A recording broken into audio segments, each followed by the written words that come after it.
ကစုံလာပြေနေတောက်ကြဖယားဖွာတဲ့နေမြတ်ပါတက္ကရမ68သုတ်တော်မင်းဖစေ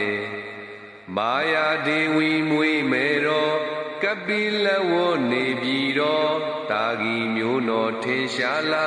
ຫນွေတော်ဂေါတမတိတ်တထားတဲ့မိနာမန်16နှစ်မှာထီနန်းဆန်29မှန်တော်ထွက်သွား6နှစ်ကျင်တရား35နှစ်ပြည့်လေတုံး103ခုကြုံ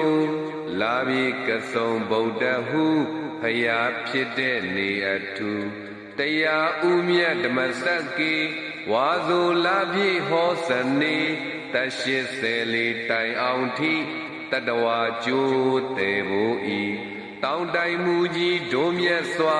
ဘုံ3ပါးလုံးထင်ရှားပါလူနတ်မြမလွန်ကြောကြငါတို့ဖယားတို့ဖယားငါတို့ဖယားတို့ဖယား